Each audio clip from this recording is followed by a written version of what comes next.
Welcome back to my channel. کیسے ہیں؟ امید ہے سب خیریت سے ہوں گے، ٹھیک ہوں گے. آج سیرت خاتم النبیین کی چاند رات کی محفل ہے، کل بھی ہے انشاءاللہ، اور آج آپ کو بیان سناتے ہیں انشاءاللہ سیرت مصطفیٰ پر. تو زیادہ سے زیادہ اس ویڈیو کو شیئر کریں، ویڈیو کو لائک کریں، چینل کو سبسکرائب لازمی کر دیا کریں.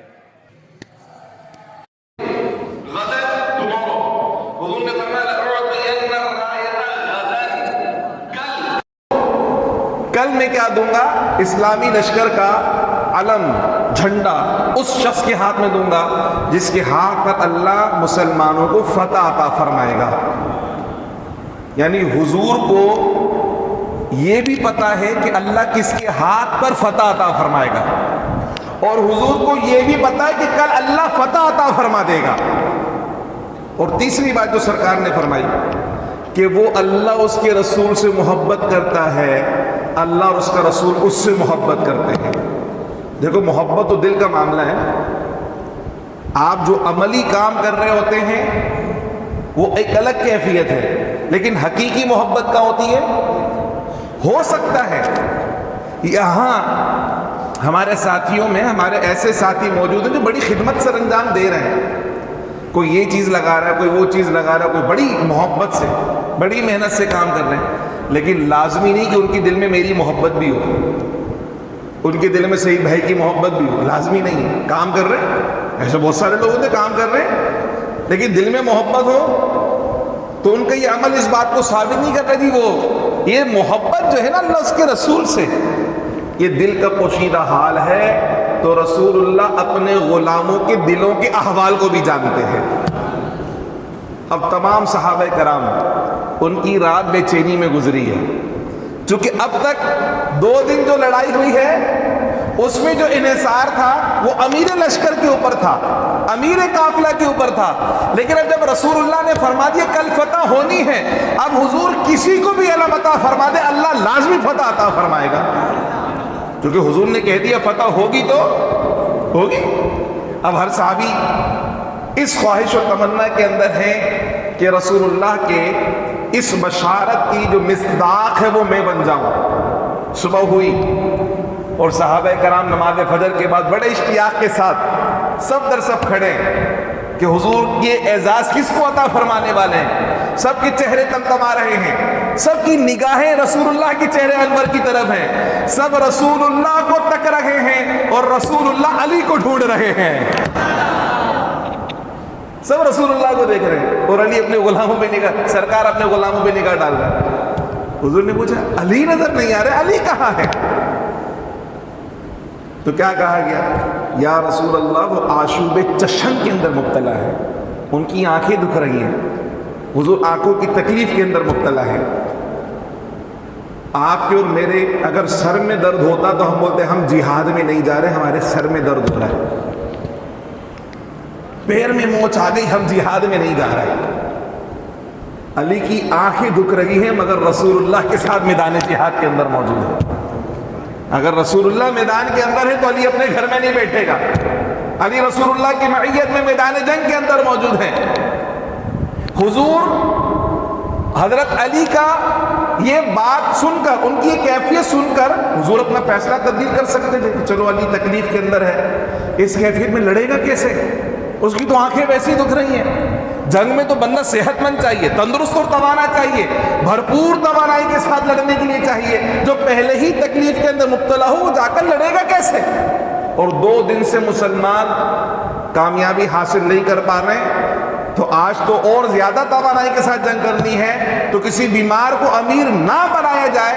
ہونا تو یہی چاہیے تھا، حکمت عملی تو یہی ہونی چاہیے تھی، اسٹریٹجی آف وار یہی کہتی ہے.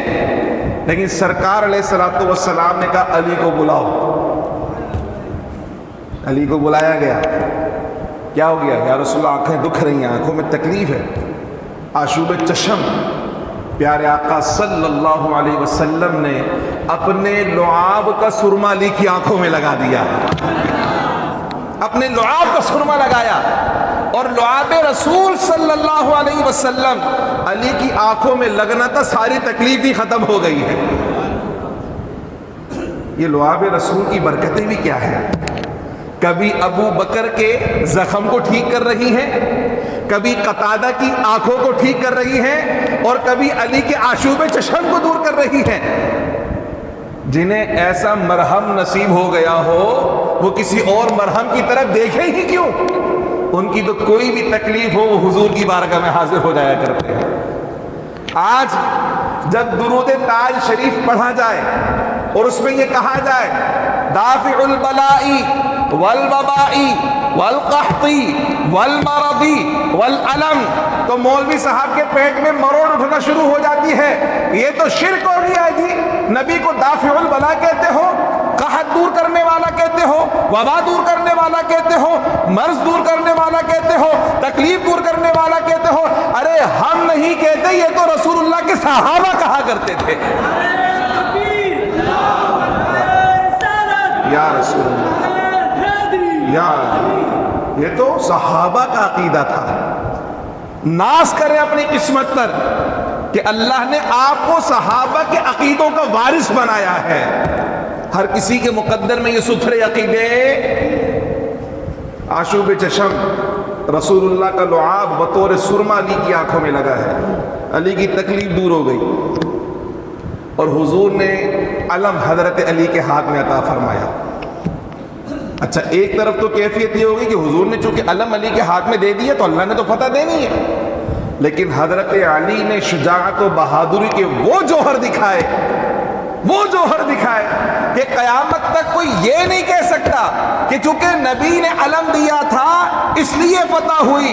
نبی نے اگر علم دیا تھا تو اس لیے دیا تھا کہ اب علی وہ ہے جو خیبر کے دروازے کو ایک ہاتھ سے اکھاڑ کر دکھانے والا ہے. یہ طاقت اگر اللہ نے کسی کو آج عطا کرنی ہے تو علی کو عطا کرنی ہے. وہ خیبر جس کے دروازے کو 40 آدمی مل کر نہ اٹھا سکے، اکیلا علی اس کے دروازے کو کھیڑنے والا ہے. تو علی نے رسول اللہ سے علم لے کر رسول اللہ کی دعائیں بھی لی ہیں اور اپنی شجاعت و بہادری کے جوہر بھی میدان خیبر کے اندر دکھائے ہیں. اور وہ خیبر اس قلعے کی حفاظت کے لیے جو پہلوان، جو امیر لشکر کفار کی طرف سے، یہودیوں کی طرف سے مامور تھا، اس کا نام تھا مرہب، اور اس کے متعلق مشہور تھا یہ 1000 آدمیوں کے برابر اکیلا کافی ہے.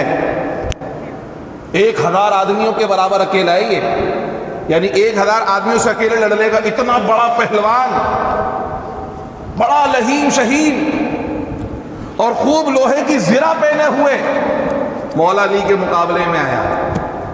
حضرت علی قد کے حساب سے، وزن کے حساب سے، عمر کے حساب سے اس کے کسی مقابلے کے نہیں تھے، لیکن علی اپنے رتبے کے حساب سے بلند و بالا نظر آ رہے تھے. اور مولا علی نے سیف ذوالفقار، آپ نے جو رجز ہے نا وہ اسی میدان کے اندر پڑا. مرہب نے آ کر جب اپنے لیے فخریہ شعار کہے تو مولا علی نے بھی فرمایا کہ میں کون ہوں؟ کہا میں ابو طالب کا بیٹا شیر خدا ہوں، میرے ہاتھ میں ذوالفقار ہے. اور اسی میدان کے اندر یہ نعرہ بلند ہوا، لا فتح الا علی، لا سیف الا ذوالفقار، کہ علی جیسا جوان کوئی نہیں ہے، ذوالفقار جیسی تلوار کوئی نہیں ہے. اور مولا علی نے ایک وار کیا، لوہے کا خود پہنا ہوا، لیکن مولا علی کے ہاتھ میں جب ذوالفقار تھی، آپ نے جو وار کیا ہے نا، آپ کے وار کی طاقت ایسی تھی کہ اس کے سر پر جو لوہے کی ٹوپی تھی وہ لوہے کی ٹوپی کٹی، اس کا سر کٹا، اس کا جبڑا کٹا، اس کی گردن کٹی، اس کا سینہ کٹا، اور اس کی کمر تک لا کر آپ نے اس کو 2 ٹکڑوں میں تقسیم کر کے رکھ دیا ہے. ایک ہی بار میں تقسیم کر کے رکھ دیا، 2 ٹکڑے. پیر نصیر الدین نصیر صاحب نے مولا علی کی منقبت لکھی، اس میں ایک شعر لکھا، لکھتے ہیں مرہب دونی سر مقتل پڑا ہوا. دونی مانے 2 ٹکڑے، مرہب ہے دونی سر مقتل پڑا ہوا، اٹھنے کا اب نہیں کہ یہ مارا علی کا ہے، اب نہیں اٹھ سکتا اسے علی نے مارا ہے. اور پھر پیارے آقا صلی اللہ علیہ وسلم کی اس وفادار صحابی اور خدا کے شعر نے وہ خیبر کا دروازہ جسے اکھاڑ نہیں پا رہے تھے، آپ نے ایک ہاتھ سے اکھاڑ کر اسے پھینکا، اور آپ کی جو شیلڈ تھی وہ گر گئی تھی تو آپ نے بطور شیل اسے استعمال کیا ہے، اس پر کافروں کے وار روکے ہیں، اور جنگ ختم ہونے کے بعد 40 آدمی مل کر اس دروازے کو نہیں اٹھا پا رہے تھے، جیسے مولا علی نے ایک ہاتھ سے اکھاڑا تھا۔ اس خیبر کے میدان میں پیارے آقا صلی اللہ تعالیٰ علیہ وسلم کی دعاؤں کی برکت سے اللہ نے مسلمانوں کو فتح عطا فرمائی۔ یہودیوں سے معاہدہ یہ ہوا کہ لگے ہمیں بے دخل نہ کریں، یہ زمینیں ہمارے حوالے رہنے دیں، بڑی زرخیز زمینیں، ہم آپ سے وعدہ کرتے ہیں کہ ہم کھیتی باڑی کریں گے اور جتنی پیداوار ہوگی اس کا آدھا ہم آپ کی نظر کریں گے، نصف نصف ہوگا۔ اگلے سال جب سال مکمل ہوا، حضور نے حضرت عبداللہ بن رواحہ کو بھیجا، جاؤ خیبر والوں سے ہمارے اسلام کا جو حصہ بنتا ہے وہ لے کر آؤ۔ حضرت عبداللہ بن رواحہ نے ان کی جتنی پیداوار تھی اس کو برابر برابر 2 حصوں میں تقسیم کیا۔ کسی اور حکومت کا آدمی ہوتا تو بولتا یہ والا حصہ ہمارا، وہ تم لے لو، لیکن یہ سرکار کے غلام تھے، رحمت للعالمین کے تربیت یافتہ تھے۔ کافروں کے ساتھ بھی حسن سلوک دیکھیے، 2 برابر برابر حصے کرے اور پھر کافروں کو کہا ان میں سے جو تمہیں پسند ہے وہ تم لے لو، وہ تم لے لو پہلے، باقی جو بچے گا وہ ہم لے جائیں گے۔ تو یہودی بھی کہنے لگے کہ آج بھی دنیا میں ایسا انصاف موجود ہے، آج بھی دنیا میں ایسی مساوات موجود ہے۔ خدا کی قسم اگر دنیا کا نظام قائم ہے تو اسی عدل و انصاف کی وجہ سے قائم ہے۔ یہ رسول اللہ صلی اللہ علیہ وسلم کی تعلیمات۔ پیارے آقا صلی اللہ تعالیٰ علیہ وسلم نے اسی سال، وہ جو گزشتہ سال کا عمرہ قضا ہوا تھا، آپ نے اس سال وہ عمرہ بھی فرمایا، اور پھر اس کے بعد 8ویں سال میں جنگ موتا ہوئی۔ یہ جنگ موتا کیا ہے جناب؟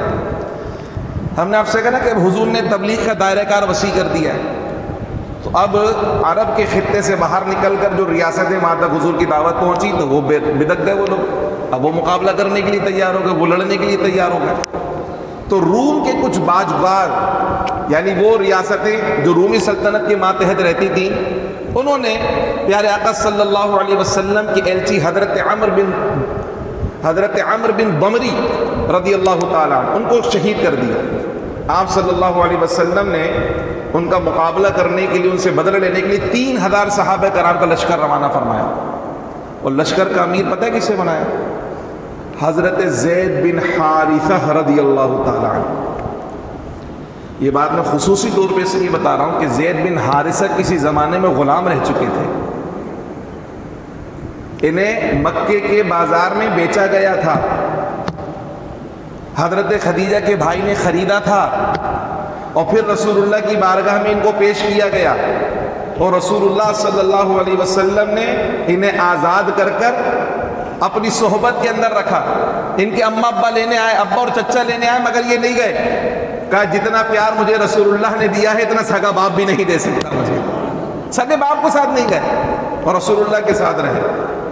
حضور نے انہیں لشکر کا امیر بنایا، اور حضور نے عملی طور پر کر دکھایا کہ اسلام میں کسی کو کسی پر فضیلت حاصل نہیں ہے، فضیلت ہے تو صرف تقوی کی بنیاد پر، اس بنیاد پر نہیں کہ تم پہلے یہ تھے، تم پہلے وہ تھے، تم یوں تھے، تم نے بعد میں اسلام قبول کیا، پہلے تمہارا خاندان ایسا تھا، پہلے تم یہ کرتے تھے۔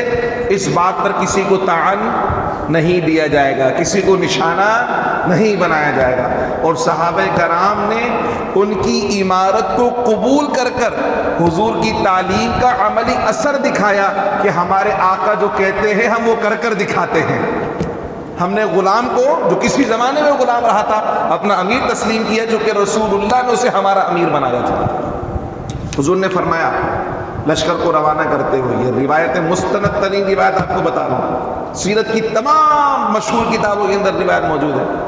حضور نے زید بن حارثہ کو لشکر کا امیر بنانے کے ساتھ کہا کہ اگر زید شہید ہو جائے تو پھر لشکر کی قیادت جعفر طیار کے حوالے، حضرت علی کے بھائی تھے جعفر بن ابی طالب، اور اگر وہ بھی شہید ہو جائیں تو پھر عبداللہ بن رواحہ کے حوالے قیادت ہوگی، اور وہ بھی شہید ہو جائیں تو پھر مسلمان جس کو چاہے اپنا امیر بنائے۔ اب حضور نے ترتیب کے ساتھ یہ نام دیے۔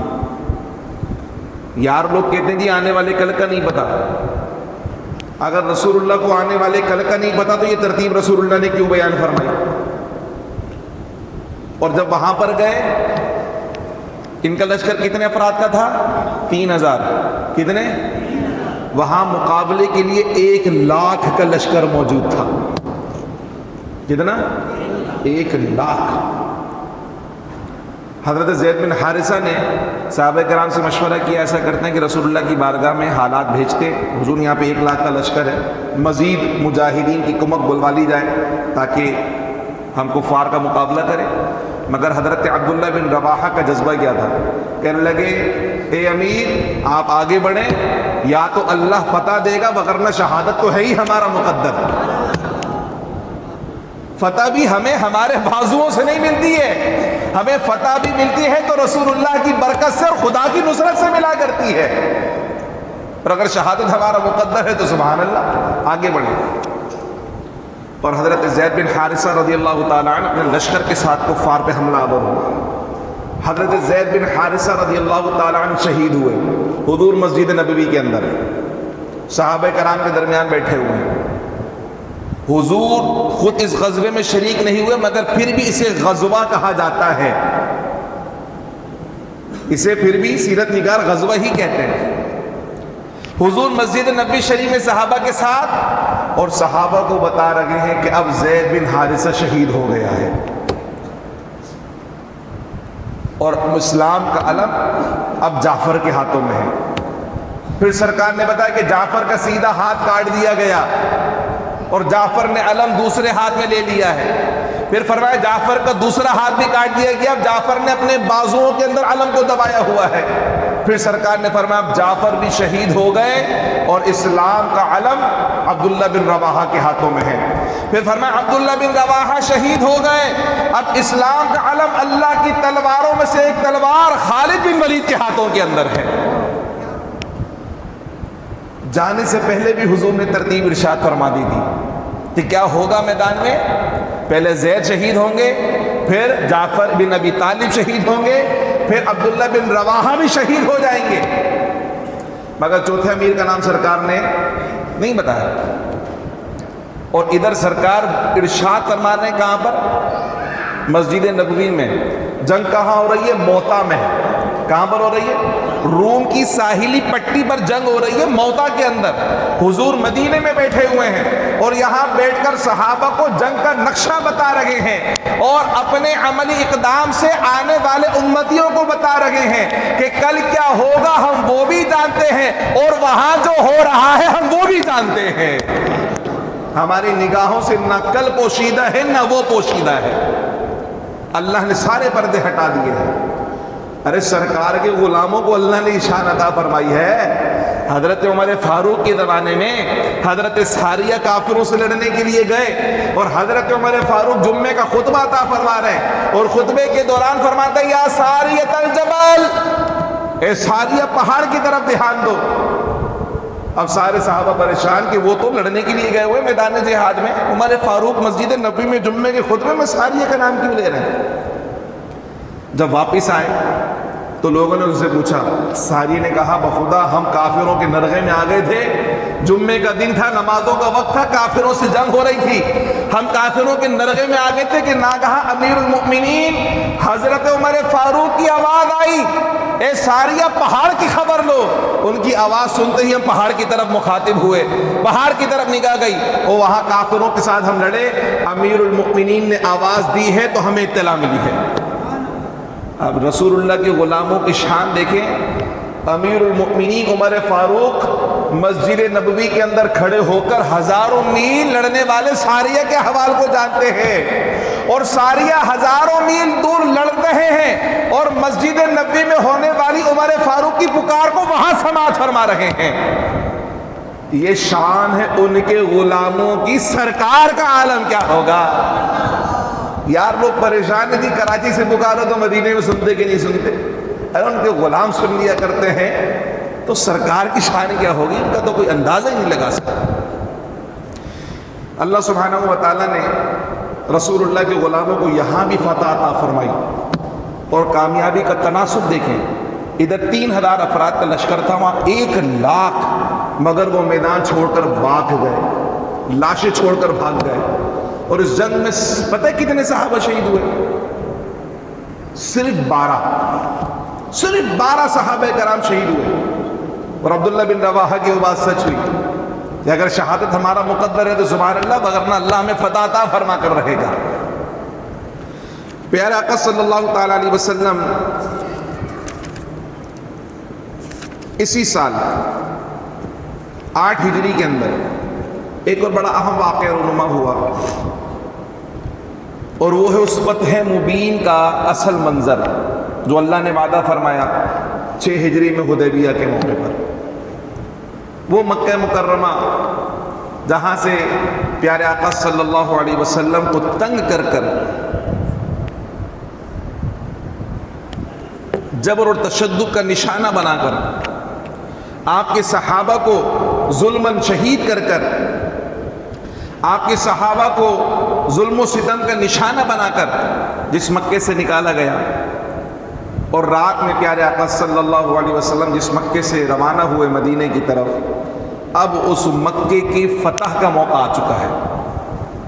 اور اللہ نے اس حدیبیہ کو اس فتح مکہ کا گیٹ وے بنایا. میں کل بھی آپ سرچ کر رہا ہوں کہ یہ پیش خیمہ ہے وہی حدیبیہ, چونکہ کفار مکہ نے اس معاہدے کی خلاف ورزی کر دی.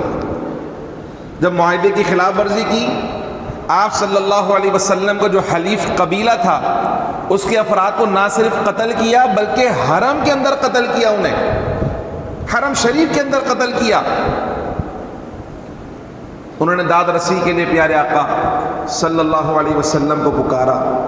وہ وہاں داد رسی کے لیے پکار رہے تھے, مدنی آقا مدینے میں ان کی داد رسی کو سماعت فرما رہے تھے, اور حضور نے وہیں ارشاد فرما دیا کہ تمہاری مدد کی گئی, تمہاری مدد کی گئی. وہ بے سر و سامانی کے عالم میں حضور کی بارگاہ میں پہنچے, وہ تمام احوال بیان کیے. پیارے آقا صلی اللہ علیہ وسلم نے قریش کی طرف اپنا نمائندہ بھیج کر کہا کہ 3 آپشن ہیں, یا تو یہ کہ جن افراد کو تم نے قتل کیا ہے ان کا خون بہا ادا کر دو. دوسرا آپشن یہ جس قبیلے کے ساتھ مل کر, بنو بکر کے ساتھ مل کر تم نے ہمارے حلیف کو قتل کیا, اس کی حمایت سے ہاتھ ہٹا لو, پھر وہ جانے اور ہم جانے. یا تیسری بات یہ کہ یہ جو معاہدہ تمہارے اور ہمارے درمیان امن کا تھا وہ ختم ہو گیا. کفار مکہ پتہ نہیں کس دھن کے اندر تھے, انہوں نے کہا جاؤ ہمیں یہ معاہدہ ختم ہو گیا, جاؤ ہماری طرف سے. وہ پیغام لے کر آ گئے, اور پیارے آقا صلی اللہ تعالی علیہ وسلم کی بارگاہ میں جب یہ بات پہنچی تو آپ نے خاموشی کے ساتھ مکہ مکرمہ پر لشکر کشی کی تیاری شروع کر دی. اب وہاں سے جو سمجھدار لوگ تھے وہ پہلے ہی مسلمانوں سے خوفزدہ ہو چکے تھے, اور خندق میں اللہ نے جیسے وعدہ فرما لیا تھا کہ ان کے دلوں پر ایسا روب اللہ نے ڈال دیا کہ وہ کبھی لڑنے کی سکت نہیں رکھتے تم سے. اب انہوں نے ابو سفیان کو اپنا نمائندہ بنا کر بھیجا کہ بھئی جا کر بات کرو اور کہو جی ہم معاہدے کی تجدید چاہتے ہیں. ابو سفیان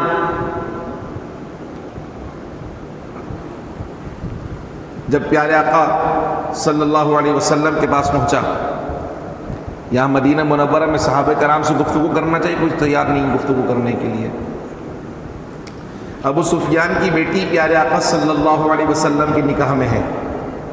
نام پتہ ہے کسی کو؟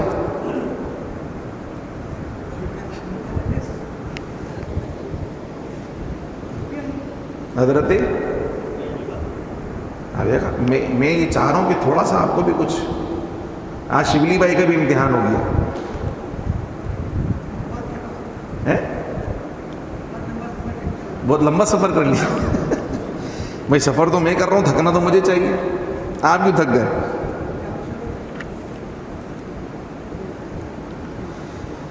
حضرت ام حبیبہ رضی اللہ تعالی عنہ, کیا نام ہے ان کا؟ ام حبیبہ, ابو سفیان کی بیٹی, مسلمانوں کا بدترین دشمن ہے اب تک. اس کی بیٹی رسول اللہ کے حرم میں, رسول اللہ کے نکاح میں. حضور نے اپنے عمل سے بتایا کہ دشمن کے ساتھ اس کے عمل کی وجہ سے دشمنی ہے, ہمیں عداوت نہیں کسی سے.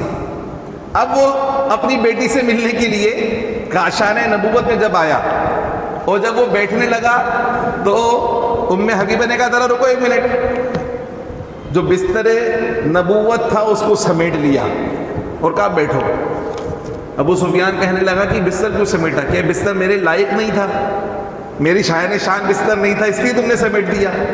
ام حبیبہ نے کہا کہ نہیں، بستر تمہاری شایان شان نہیں، تم بستر کی شایان شان نہیں ہو، تم کافر اور ناپاک ہو، اور یہ رسول اللہ کا پاکیزہ بستر ہے، تم اس بستر پہ بیٹھنے کے لائق نہیں ہو، میں نے اس لیے رسول اللہ کا بستر سمیٹا ہے، تم اس لائق نہیں تو اس بستر پہ بیٹھو. جب یہ جواب سنا ہے تو اس کی دل پہ تیر چل گئے، بیٹی کا یہ جواب سن کر اسی طرح واپس چلا گیا. حضور کی بارگاہ میں بہت کوشش کی کہ بات چیت ہو جائے، مگر حضور نے توجہ نہیں فرمائی. اپنی طرف سے کہتا رہا، ہم نے معاہدے کی تجدید کر دی، مگر حضور نے اس کی کسی بات کا جواب نہیں دیا. سرکار نے لشکر تیار کیا. ایک بات صرف میں یہاں عرض کرنا چاہ رہا ہوں، لوگ صحابہ کرام کے عمل پہ طعن کرتے ہیں. ایک صحابی رسول نے حضرت حاطب بن ابی بلتعہ رضی اللہ تعالیٰ عنہ، انہوں نے ایک کنیز کے ہاتھ خط روانہ کیا قریش والوں کے پاس، مکے والوں کے پاس، انہیں بتانے کے لیے کہ رسول اللہ جنگ کی تیاری کر رہے ہیں. حضور کے اوپر وحی آ گئی، حضور کو پتہ چل گیا. آپ نے حضرت علی، حضرت مقداد اور ایک اور صحابی رسول کو بھیجا کہ جاؤ ایک عورت فلاں فلاں مقام پہ تمہیں ملے گی، اس کے پاس خط ہوگا، وہ خط لے کر میرے پاس آئے. اب یہ گئے، انہوں نے اس عورت کو پکڑ لیا، کہنے لگے تیرے پاس خط ہے وہ دے. اس نے کہا میرے پاس کوئی خط نہیں ہے. حضرت علی نے کہا تو جھوٹی ہو سکتی ہے مگر ہمارے نبی جھوٹے نہیں ہیں. ہمارے نبی نے اگر کہا ہے خط ہے تو ہے، تو اگر نہیں نکالتی تو ہم تیرے کپڑے اتار کر تلاشی لے لیں گے، خط نکال کر رہیں گے. تو وہ خوفزدہ ہو گئی، اس نے فوراً اپنی چٹیا کے اندر چھپایا ہوا خط نکال کر دیا. وہ خط لے کر حضور کی بارگاہ میں آئے. حضور نے حضرت حاطب بن ابی بلتعہ کو بلا لیا. یہ کیا کیا تم نے؟ نرس کیا رسول اللہ جلدی نہ کیجیے، میری بات سماعت فرما لیجیے، میں مرتد نہیں ہوا حضور، میں سچا مسلمان ہوں. بس بات اتنی سی ہے کہ مکے میں جتنے مہاجرین وہاں پر رہ رہے ہیں مسلمان، ان کے کوئی نہ کوئی رشتہ دار وہاں پر موجود ہیں، مگر میری جو اولاد وہاں پر ہے، میرے جو بیوی بچے، ان کا کوئی رشتہ دار وہاں پر موجود. میں نے یہ کام صرف اس لیے کیا تھا کہ قریش والوں پر میرا ایک احسان ہو جائے گا، تو اگر کبھی جنگ ہوتی ہے تو میرے بیوی بچوں کو وہ نقصان نہیں پہنچائیں گے. وگرنہ وہ کیا کریں گے، آپ ادھر تیاری کر رہے ہوں گے اور ادھر وہ مکے میں رہنے والے مسلمانوں کو قتل کرنا شروع کر دیں گے. میرا ایک احسان ان پر ہو جائے گا تو میرے بیوی بچوں کو نقصان نہیں پہنچے گا. حضور نے فرمایا تم نے درست نہیں کیا. حضرت عمر فاروق رضی اللہ تعالی عنہ، انہوں نے کہا یا رسول اللہ آپ مجھے اجازت دیں، میں بھی اس کی گردن اڑا دوں، اس کی، اس منافق کی، اس مرتد معاذ اللہ کی. پیارے آقا صلی اللہ علیہ وسلم نے فرمایا نہیں عمر، یہ بدری صحابی ہے. کیا فرمایا؟ اور کیا تمہیں نہیں پتا اللہ نے بدریوں کے متعلق کیا فرمایا؟ فرمایا کچھ بھی کرے اللہ نے ان کو معاف فرما دیا ہے. کچھ بھی کرے اللہ نے ان کو، حضور نے بھی ان کو معاف کر دیا. حالانکہ بہت بڑی غداری کے ضمن میں آتا ہے یہ بات، ایک بہت بڑا سیکرٹ، ایک بہت بڑا راز افشا کرنے جا رہے تھے وہ، جس میں غداری کا مقدمہ بنتا تھا. لیکن خلاصی کس وجہ سے ہوئی؟ ایک تو واقعی ان کی نیت میں کھوٹ نہیں تھا، دوسرا وہ بدری صحابی تھے، بدر میں شرکت کر چکے تھے. اور بدریوں کے لیے اللہ نے کیا وعدہ فرمایا کہ اللہ نے ان کو، ابے بھائی ابو بکر بھی بدری ہیں، عمر بھی بدری ہیں، عثمان بھی بدری ہیں. جب حاطب بن ابی بلتعہ بدری ہونے کی وجہ سے رسول اللہ کی بارگاہ سے سزا نہیں پاتے، رسول اللہ صحابہ کو انہیں قتل کرنے سے کیا بلکہ لعن طعن کرنے سے منع کر دیتے ہیں. چونکہ یہ بدری صحابی ہے تو باقی بدری صحابہ پہ لعن طعن کرنے کی اجازت کیسے ہو سکتی ہے؟ خود حضور نے ان کی اس نیکی کو صحابہ کو جتایا کہ جو بدری ہے وہ کچھ بھی کرے، اللہ نے اس کو کیا کر دیا. اب تم تاریخی روایتوں سے کچھ بھی من گھڑت باتیں کرو، لیکن اللہ کو کہہ چکا ہے کہ اللہ نے کیا کیا، انہیں معاف فرما دیا. ان کا کوئی مواخذہ، جب اللہ نے مواخذے سے منع کر دیا تو ملا مواخذہ کیسے کر سکتا ہے؟ ملا کو اختیار کس نے دیا کہ مواخذہ کرتا پھر صحابہ کرام رضوان اللہ تعالی علیہم مجمعین؟ اپنے عمل کی خیر منائیے. خیر، پیارے آقا صلی اللہ علیہ وسلم نے 12,000 مجاہدین کا لشکر تیار فرمایا. 12,000 مجاہدین. اور اس لشکر کی خصوصیت آپ کو بتاؤں، ابھی جو ہمارے وہاں یوم دفاع پر جب پریڈ ہوتی ہے تو آپ دیکھتے ہیں مختلف رجمنٹس ہوتی ہیں. ہر صوبے کی الگ ریجمنٹ ہے، ان کا ڈریس مختلف ہوتا ہے، ان کا یونیفارم میں کہیں نہ کہیں الگ الگ نمایاں چیزیں ہوتی ہیں، اور وہ یونیفارم بتا رہا ہوتا ہے کہ اس کا تعلق فلاں ریجمنٹ کے ساتھ ہے، یہ فلاں صوبے کی ریجمنٹ ہے، اس کا فلاں بریگیڈ آ رہا ہے۔ یہ آج آپ یہاں پر کر رہے ہیں، رسول اللہ نے 8 ہجری میں یہ کر دیا تھا، اور جتنے قبیلے تھے ان سب کی الگ الگ وردیاں تھیں، الگ الگ پہچان تھی، اور جب وہ لشکر جا رہا تھا تو وہ لشکر ہماری طرح ایک جم غفیر کی طرح نہیں چل رہا تھا، بلکہ دستوں کی شکل میں ایک ایک دستہ مکہ مکرمہ کی طرف روا دوا تھا۔ ایک دستہ جاتا ہے، پھر اس کے پیچھے دوسرا دستہ، پھر تیسرا دستہ، پھر چوتھا دستہ، اس طرح ہر قبیلے کا الگ دستہ حضور علیہ الصلوۃ والسلام کی معیت میں جا رہا تھا، یہاں تک کہ مر الزہران کے مقام پر جب پہنچے، اب یہاں آپ صلی اللہ علیہ وسلم کی جنگی حکمتیں ہوں گی۔ آپ نے فرمایا کہ ہر مجاہد اپنی الگ آگ جلائے گا، ہر مجاہد، ورنہ ہوتا کیا ہے، ایک آگ کے ارد گرد 10 بندے بیٹھتے ہیں، ایک آگ کے ارد گرد 10 بندے، ایک آگ جلتی ہوئی نظر آئے گی، مطلب 10 افراد کا ایک گروپ یہاں پر بیٹھا ہوا ہے، تو 12,000 افراد، اگر ایک آگ کے گرد 10 آدمی ہوں تو 1200 آگ جلیں گی، اور ایک بہت مختصر سے علاقے کے اندر یہ لشکر نظر آئے گا۔ حضور نے فرمایا ہر مجاہد اپنی الگ آگ جلائے گا۔ اب یہ نظر آ رہا تھا کہ وادی کے اس کونے سے لے کر وادی کے اس کونے تک آگ ہی آگ نظر آ رہی تھی۔ ابو سفیان اور دیگر لوگ جب انہیں پتہ چلا، وہ دیکھنے کے لیے آئے، تو اب ان کا اندازہ کیا تھا، ایک آگ کے گرد کتنے لوگ ہوں گے، 10، اب کتنی آگ جل رہی ہے، 12,000 آگ جل رہی ہے، تو 12,000 جب آگ جل رہی ہے تو ان کے اعداد و شمار کے مطابق یہاں 12 لاکھ افراد کا لشکر موجود ہے۔ یہ رسول اللہ کی حکمت عملی جو ان پہ ہیبت طاری ہوئی، اور ان کے دل وہیں، ان کا پتا وہیں پانی ہو گیا، ہم تو مقابلہ کر ہی نہیں سکتے اتنے بڑے لشکر کا، 12 لاکھ افراد کا لشکر، اب مقابلہ ہی نہیں کر سکتے ہم تو اس کا۔ یعنی حضور نے اس لشکر سے 100 گنا زائد ان کو دکھایا وہاں پر، یہ حضور کی حکمت عملی تھی۔ دشمن کو مغلوب کر، دشمن مغلوب ہو گیا۔ جو حضور کا حفاظتی دستہ تھا اس نے ابو سفیان کو دیکھ لیا، وہ پکڑ کر ابو سفیان کو حضور کے پاس لے آیا، اور ابو سفیان چاروں ناچار، اب ان کے پاس حق کو قبول کرنے کے علاوہ کوئی دوسرا راستہ نہیں ہے۔ کفر میں کتنا بھاگیں گے، کتنا بھاگیں گے۔ ابو جہل جہنم واصل ہو چکا، ابو لہب جہنم واصل ہو چکا، بڑے بڑے جو ان کے سورما تھے وہ جہنم واصل ہو چکے۔ ابو سفیان کب سے کفار کے سرغنہ کی حیثیت میں مسلمانوں کے مقابلے میں آتا رہا، لیکن آج ابو سفیان کو بھی شکست تسلیم کرنا پڑی، اور ابو سفیان سے حضرت ابو سفیان بننے والے ہیں۔ یہ حضور کی غلامی کا شرف تو دیکھیے، جب تک حضور کے خلاف تھے ابو سفیان تھے، لیکن جیسے حضور کا کلمہ پڑا، لا الہ الا اللہ محمد الرسول اللہ صلی اللہ علیہ وسلم کا اقرار کیا، اب وہ ابو سفیان نے، اب وہ حضرت ابو سفیان بن گئے۔ حضور کا کلمہ پڑھتے ہی وہ سارے گناہ دھل گئے، حضور پر ایمان لاتے ہی وہ سارے جو مسلمانوں کے خون کے دھبے لگے ہوئے تھے دامن پہ، سرکار کا کلمہ پڑھتے ہی وہ سارے گناہوں کو اللہ نے معاف فرما دیا ہے۔ یہ حضور کا کلمہ پڑھنے کی برکتیں ہیں، اسلام میں داخل ہونے کی برکتیں۔ اب جب پیارے آقا صلی اللہ علیہ وسلم اپنے اس لشکر کے ساتھ مکہ مکرمہ میں داخل ہونے جا رہے ہیں، تو ابو سفیان کو پہاڑ کی چوٹی پہ کھڑا کر دیا گیا تاکہ وہ اسلامی لشکر کا نظارہ دیکھے، اور وہ دیکھ رہے ہیں کہ ایک کے بعد ایک دستہ، ایک کے بعد ایک دستہ، ایک کے بعد ایک دستہ، اور اپنی شان و شوکت کے ساتھ، وردیوں کے ساتھ، اسلحے کے ساتھ لیس مکہ مکرمہ کی طرف روانہ ہوئے۔ اتنے میں ایک بڑا خوبصورت دستہ اپنی الگ شان و شوکت کے ساتھ نظر آیا، تو ابو سفیان نے پوچھا یہ کون سے قبیلے کا دستہ ہے؟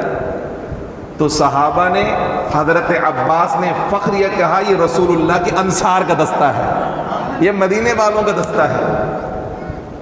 حضرت سعد بن عبادہ رضی اللہ تعالیٰ عنہ، وہ اس کے علم بردار تھے۔ وہ جب یہاں سے گزرے نا، انہیں نہیں پتا تھا کہ ابو سفیان کلمہ پڑھ چکے، تو انہوں نے ابو سفیان کو دیکھ کر کہا الیوم یوم الملحمہ، آج بڑے گھمسان کی جنگ کا دن ہے۔ وہ یہ کہتے ہوئے آگے گزر گئے۔ ابو سفیان تو پہلے ہی خوفزدہ تھے اس سارے معاملے سے۔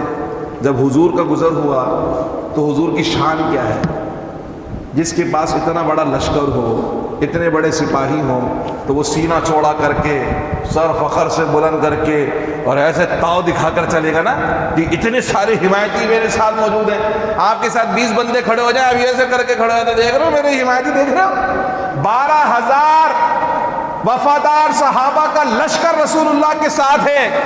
رسول اللہ سینہ چوڑا کر کے، سر اوپر اٹھا کر اور مونچھوں کو تاؤ دے کر اور اس طرح تنتناتے ہوئے نہیں، بلکہ سر کو جھکا کر اور اللہ کی حمد و ثنا بیان کرتے ہوئے مکے میں داخل ہو رکھے ہیں۔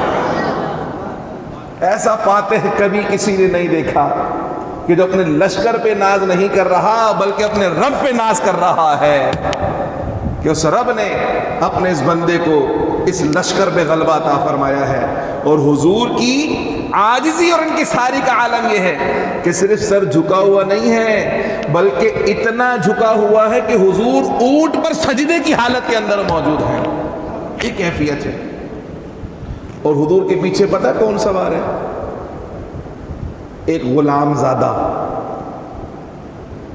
جس نے حضور کے گھر میں پرورش پائی، حضرت زید بن حارثہ کے بیٹے حضرت اسامہ بن زید حضور کے پیچھے سوار ہیں۔ یہ دلجوئی ہے رسول اللہ صلی اللہ علیہ وسلم کی اس شہید کے بیٹے کے لیے۔ ابو سفیان نے حضور سے کہا، آپ نے سنا کہ ساتھ کیا کہہ رہے تھے؟ کیا کہہ رہے تھے؟ کہا وہ کہہ رہے تھے آج الیوم یوم الملحمہ، آج تو جنگ کا دن ہے، آج قریش ذلیل کیے جائیں گے۔ آپ نے فرمایا اس نے غلط کہا، آج ملحمہ نہیں، آج مرحمہ کا دن ہے۔ آج رحمت اپنے عروج پر تمہیں نظر آئے گی۔ آج قریش ذلیل نہیں بلکہ انہیں عزتیں عطا کی جائیں گی۔ اور آپ نے سرزنش کے طور پر حضرت سعد سے لشکر لے کر ان کے بیٹے کو عطا فرما دیا۔ اب پیارے آقا صلی اللہ علیہ وسلم جب مکہ مکرمہ میں داخل ہوئے تو آپ نے اعلان فرما دیا، جس نے ابو سفیان کے گھر میں پناہ لے لی اس سے امان۔ اب حیرت کی بات ہے نا، کل تک وہ مسلمانوں کے دشمن بنے ہوئے تھے، لیکن جب رسول اللہ کے غلام بن گئے تو حضور نے فرمایا جو رسول اللہ کے غلاموں کے گھر میں آ جائے اسے بھی امان مل جایا کرتی ہے۔ جو ابو سفیان کے گھر میں اسے بھی امان، جو اپنے گھر کے دروازے بند کر لیں اسے بھی امان، جو ہتھیار پھینک دیں انہیں بھی امان، سب کو سرکار نے امان عطا فرما دی۔ کہا جو لڑنے آئے گا پھر اس سے مقابلہ کیا جائے گا۔ چند شریر ایسے تھے جنہوں نے لڑنے کی کوشش کی تو حضرت خالد بن ولید نے انہیں مار بھگایا۔ اس عام جو ایک حضور نے شیلٹر عطا فرمایا، اب پیارے آقا صلی اللہ علیہ وسلم مکہ مکرمہ کے پاس آئے، آپ خانہ کعبہ کا طواف کیا آپ نے، اور وہ جو بت خانہ کعبہ میں رکھے ہوئے تھے آپ نے اپنی چھڑی مبارک سے سب کو ٹوکے لگا لگا کر سب کو منہ کے بل گرا دیا۔ جتنے بت تھے وہ سارے باہر کر دیے گئے، وہ سارے گرا دیے گئے۔ اور پیارے آقا صلی اللہ علیہ وسلم پر پڑھتے جاتے تھے قل جاء الحق وزهق الباطل، حق آ گیا اور باطل مٹ گیا۔ ان الباطل کان زہوقا، باطل نے تو مٹنا ہی تھا، آج نہیں تو کل سے ہی باطل نے مٹ کر رہنا تھا۔ ایک بت اونچا تھا تو سرکار نے حضرت علی سے فرمایا میرے کندھے پر سوار ہو کر اس کو گراؤ۔ حضرت علی حضور کے کندھوں پر سوار ہوئے اور پیارے آقا صلی اللہ علیہ وسلم نے پوچھا علی کیا محسوس کر رہے ہو؟ کہا یا رسول اللہ ایسا لگ رہا ہے کہ میرا سر اللہ کے عرش کے نیچے لگ رہا ہے۔ کھڑے کہاں ہیں؟ حضور کے قدموں پہ، اور بلندی کا عالم کیا ہے؟ وہ حضرت کی مات کا شعر ہے نا ابھی صاحب، یہ فرش والے تیری شوکت کا علو کیا جانے، علو مانے ہوتی ہے بلندی۔ یا رسول اللہ آپ کی شان و شوکت، یہ فرش والے، یہ زمین پہ رہنے والے آپ کی شان و شوکت کا علو کیا جانے، خسروا عرش پہ اڑتا ہے پھریرا تیرا۔ یا رسول اللہ آپ کی عظمتوں کے جھنڈے فرش پر نہیں بلکہ عرش پر لہرایا کرتے ہیں۔ حضرت علی نے اس بت کو گرایا، پیارے آقا صلی اللہ علیہ وسلم نے کعبۃ اللہ کو صاف کیا۔ ایک نقطہ صرف دے رہا ہوں، جو غیر اللہ کی رٹ لگائے ہوئے ہیں، حضور نے یہاں پر غیر اللہ، من دون اللہ اور اللہ کی نسبت رکھنے والی چیز ان کا فرق بتایا۔ جتنے پتھر من دون اللہ تھے وہ سارے کے سارے باہر نکالے گئے، سب کو باہر نکال دیا، لیکن دو پتھر کعبے میں پھر بھی موجود رہے۔ ایک وہ جسے صفی اللہ سے نسبت تھی، دوسرا وہ جسے خلیل اللہ سے نسبت حاصل ہے۔ حجر اسود بھی کعبے میں لگا ہوا ہے، مقام ابراہیم بھی کعبے میں رکھا ہوا ہے۔ حضور نے بتایا جو من دون اللہ ہیں وہ کعبے سے باہر نکال دیے جائیں گے، مگر جو اللہ کے محبوبوں کی نشانات ہیں انہیں کعبے کے اندر رکھ کر عزت عطا فرمائی جائے گی۔ حضور نے خود اپنے عمل سے فرق بتایا۔ پیارے آقا صلی اللہ علیہ وسلم کے سامنے سارے مجرمین سب بصف کھڑے ہوئے ہیں اور سب اپنے جرم سوچ کر کانپ رہے ہیں۔ سب پہ لرزت آ رہی ہے کہ اب پتہ نہیں کیا ہوگا ہمارے ساتھ، اب پتہ نہیں کیا ہوگا، آج تو محمد ہم پہ غالب ہو گئے ہیں، آج تو اتنے بڑے لشکر کے ساتھ ہم پر ہیں، ہماری ٹکا بوٹی ہو جائے گی، سب کی گردنیں کاٹ دی جائیں گی، پتہ نہیں کیا کیا وہم ان کے ذہنوں میں ہے۔ رسول اللہ صلی اللہ علیہ وسلم پورے تمطراق کے ساتھ ان سے مخاطب ہوئے، ہاں بھائی کیا سمجھتے ہو، آج تمہارے ساتھ کیا معاملہ کروں گا میں؟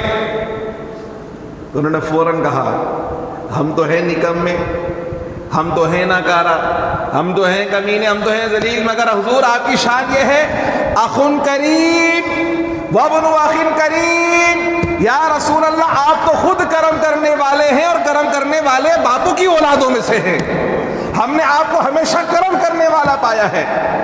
حضور نے فرمایا اچھا، ہم لا تثریب علیکم اليوم فاذهبوا انتم الطلقاء، اگر ایسی ہی بات ہے تو ہمارے کرم کا نظارہ دیکھو، ہماری رحمت للعالمین کا نظارہ دیکھو، ہمیں قتل کرنے والوں، ہم پہ کوڑے برسانے والوں، ہم پہ کوڑا پھینکنے والوں، ہمارے راستے میں کانٹے بچھانے والوں، ہمیں مکے سے نکلنے پر مجبور کرنے والوں، بدر میں ہمارے پیاروں کو شہید کرنے والوں، احد میں ہمارے پیاروں کو شہید کرنے والوں، خندق میں ہمیں ستانے والوں، تم نے ہر جگہ ہمیں ستایا ہے، مگر آج ہماری رحمت کا نظارہ دیکھو، جاؤ تم سب آزاد ہو، تم سے کوئی مواخذہ نہیں کیا جائے گا۔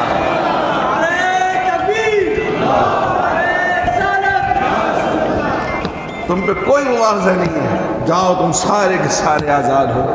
انہوں نے کہا اب ہمیں آزاد نہیں ہونا حضور، اب تو ہم آپ کے غلام بننے کے لیے تیار ہیں، اب ہمیں آزادی نہیں چاہیے، ہمیں تو اسے کریم آقا کی غلامی چاہیے، آپ ہمیں اپنے دامن رحمت میں لے لیجیے، اپنی آغوش رحمت میں لے لیجیے، اپنی غلامی میں لے لیجیے۔ ایسا کریم آقا سورج بھی لے کر ڈھونڈنے نکلے تو ایسا کریم آقا کہیں نہیں ملنے والا ہے۔ ہم نے خطا میں نہ کی، تم نے خطا میں نہ کی، کوئی کمی سربراہ تم پہ کروڑوں درود۔ وہ حضور کے حقیقی غلام بن گئے۔ پیارے آقا صلی اللہ علیہ وسلم نے نماز ظہر کا وقت ہو گیا اور حضرت بلال سے کہا کہ بلال کعبے کی چھت پہ چڑھ کر اذان دو۔ کعبے کے سامنے بھی اذان ہو سکتی تھی، مگر رسول اللہ نے اسلام کی شوکت کا اظہار کرنا تھا، ایک غلام مصطفیٰ کی عظمتوں کا اظہار کرنا تھا کہ دیکھو رسول اللہ کے غلاموں کو کیسی عزت اللہ عطا فرماتا ہے، اور وہ عزت کیا ہے۔ پیارے آقا صلی اللہ علیہ وسلم نے حضرت بلال سے کہا بلال کعبے کی چھت پہ چڑھ کر اذان دو۔ حضرت بلال کعبے کی چھت پہ چڑھے ہیں۔ یہ وہی بلال ہیں جنہیں مکے کی گلیوں میں پیٹا جاتا تھا، جنہیں مکے کی گلیوں میں مارا جاتا تھا، جن کے گلے میں رسی ڈال کر مکے کی گلیوں میں گھسیٹا جاتا تھا، جنہیں تپتے ہوئے کوئلوں پر لٹایا جاتا تھا۔ آج وہی بلال کعبۃ اللہ کی چھت پر چڑھا ہوا ہے۔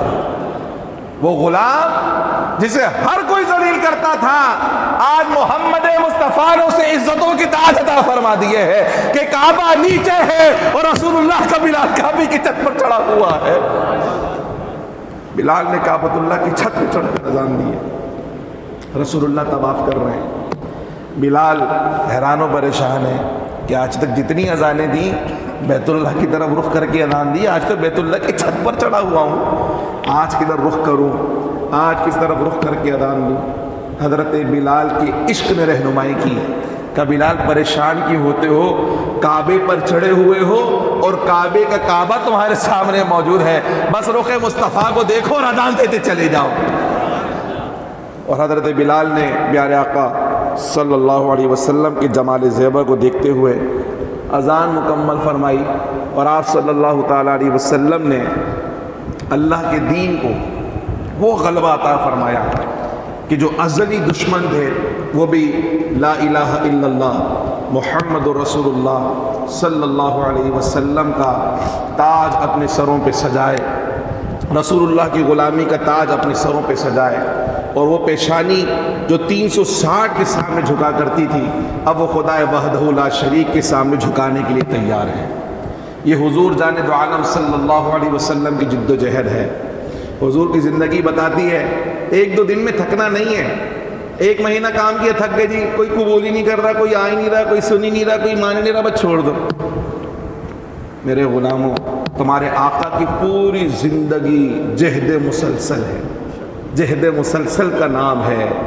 کبھی حضور نے حوصلے پست نہ اپنے کیے نہ اپنے غلاموں کے ہونے دیے، ہمیشہ حضور نے اپنے غلاموں کے حوصلوں کو بلند رکھا ہے۔ اور یہاں فتح مکہ پر آج کی ہماری گفتگو کو ہم موقوف کریں گے۔